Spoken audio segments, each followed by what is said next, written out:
welcome to Voices from the Valley. I'm Shereen Bhan. We're here at TICON 2016 talking about technology, so you might find it odd that in the midst of this conversation, why are we going to have a conversation about terror? And that's because increasingly the two are being linked. My guest on the program today is a man who understands terror. He's been writing about it for decades now. He's been working with the US administration and other organizations. Jenkins on what the policy response ought to be and whether fear or exaggerated fear is the worst form of trying to address this global challenge. Jenkins, thank you very much for joining us on CNBC TV 18. I'd like to start by asking you about what you think is fundamentally changed when we talk about terrorism or terror attacks. India's no stranger to them. Whether it's Paris or Brussels today, we're here at TICON talking about technology, the advent and the use of technology. Do you believe that that is in fact causing the kind of vulnerabilities that we cannot imagine or have not been able to fathom so far? Technology plays a critical role. If we go back to the origins of terrorism, contemporary terrorism, decades ago, it was really the result of a confluence of both political circumstances and technological developments. Modern jet air travel provided terrorists with worldwide mobility. No more local contests. You can carry on your fight anywhere. Weapons became commoditized.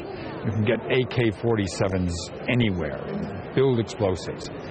Perhaps the most important one, however, were developments in communications. Right. Television, communication satellites, the kinds of things that made it possible to broadcast these events instantaneously throughout the world. Terrorism is aimed at the people watching. Yeah.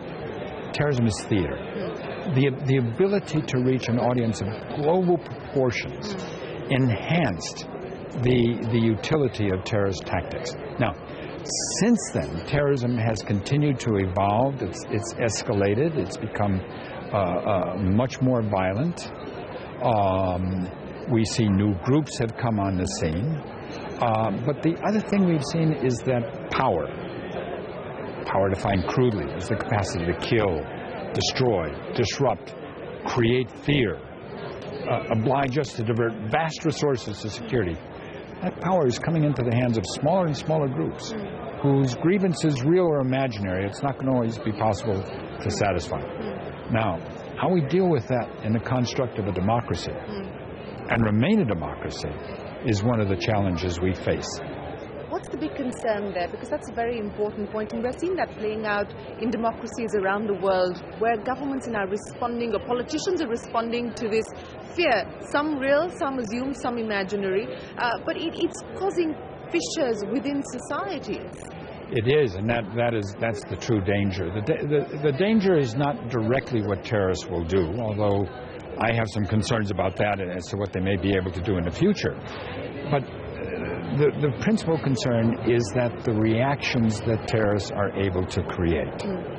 Again, this is violence calculated to create fear and alarm, and it works. People are frightened about this. And we have then individuals whose own agendas will be furthered by inflating those fears. So fear sells, and you can crank up alarm. And we see that taking place in Europe. We see it taking place in many parts of the world. To a certain degree, we see the responses to that here in the United States. I'm not saying that of course, every single death is a tragedy. But, terrorists since 9/11 have killed a handful of people in this country, compared to our ordinary homicide rate of about 15,000 a year. So the terrorists themselves are not going to bring down a republic. What could bring down a republic is our own reactions. We're going to create a neo-medieval society in which we're all going to live behind walls. We're going to impose social controls. we are going to, little by little, walk ourselves into a tyranny. So when you talk about this tyranny that you believe is going to be self-created in that sense, do you believe that this is in fact going to worsen the problem of recruitment and radicalization as opposed to actually making it any better? To stop a handful of individuals. I mean, one piece of technology that we do not have, we don't have an X-ray for a man's soul. And until that, our ability to identify every single dissatisfied, unhappy, terminally angry individual is going to be limited. What we cannot do is to elevate the requirement that we do so, where we would say we will prevent every single act. Can we do that? Yes, at the cost of society as we know it today. Now, the concern I have going forward is that what terrorists have done up until now has been primitive. It's crude, it's mechanical, it's guns and bombs, killing people. As we go through changes in technology that are going to rival those of the Industrial Revolution, as we move into the Internet of Things, where we are going to be linking critical infrastructure and great systems, things that affect everyday life, and connect them into this vast system, what vulnerabilities does that create? What capabilities for creating alarm, for coercion, for extortion, for holding systems hostage does that create? Will tomorrow's terrorists, instead of being a low-tech killer, become a high-tech saboteur? So what would the appropriate government response be, or policy response be to what you're talking about? And that's not a scenario that's going to play out even 10 years down the line. That's a scenario that we're faced with today. We're debating whether the government should have access to your data or not. Privacy versus national security is the argument that's playing out not just here in the United States, but pretty much around most countries in the world. What will be the adequate response from policy? First of all, I think we have to, as individuals, be realistic about risk. You know, people call me up all the time. They say, Brian, I'm going to get on an airplane or I'm going to do this.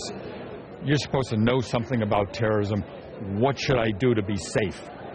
And I tell them, drive very carefully on the way to the airport. I mean, look. That's literally all you can do, right?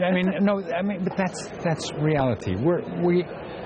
People exaggerate the degree of danger that terrorists pose to us right now. This is a nation that has come through World War II. We've come through the Cold War with tens of thousands of nuclear weapons pointed, not at Paraguay, pointed at the United States. We will prevail. And we will prevail by holding on to our basic values. Now, I'm a former soldier, so I'm not squeamish about the use of force. When it's appropriate, when it's necessary, we'll do that. We will handle this. But our ultimate defenses that we have to rely on do not comprise how many concrete bollards we can put in front of buildings, or whether we can have backdoors to every iPhone. It is really our own basic courage, realistic assessment of risk, stoicism, tolerance, sense of community. Those are our defense systems. Not fences and social controls and how much metadata we can correct. The priorities have shifted completely away from what you're talking about we need to do to building these walls and building these barriers. The point is that we are the source of strength. I don't mean to again sound in a sense sort of spiritual about this. I'm saying pragmatically that our ultimate protection of our own society is us. That we are not going to be spooked by by those who want to crank up the fear. Either the terrorists, we're not going to let them do this, or those who would exploit the terrorism to further their own agendas, whatever those agendas may be, to crank up fear and alarm. That we, as I say, we've come through a lot in our society. We've faced worse threats. We will prevail. At a certain sense, this is an unconquerable nation.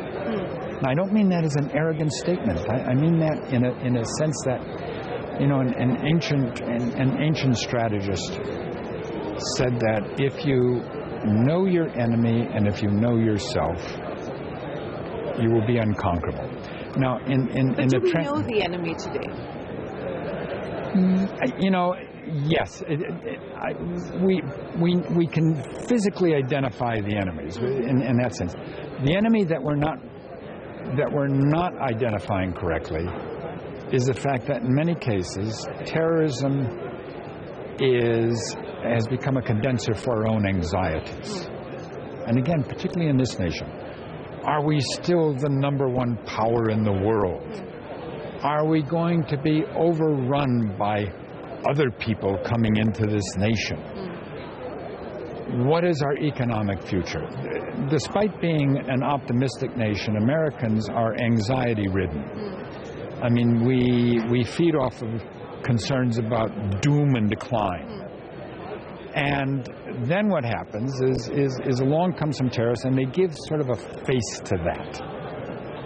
And we become overly alarmed because it becomes a sort of an outlet for all of these other anxieties. I mean, I would say, I tell people, all right, take a deep breath here. Is there a problem? Yes. Can this nation deal with this problem? Yes, we can. Are there going to be some tragic events and some casualties? Yes, unavoidable. There's no such thing as a risk-free world. But if you push and push and push out of fear to abolish all risk, you will fundamentally change the society into one that's going to benefit your adversaries, not ourselves. So that's a tough message to get across, because when you talk to government wants to say, well, what we need is another program. Yeah. We need another measure. We need another law. We've got lots of laws. As I say, I think warfare has become a matter of manipulating perceptions. It's not just what happens on the battlefield. In fact, in today's world, what happens on the battlefield is a little piece of it's about manipulating perceptions. Our adversaries are doing better at this than we are.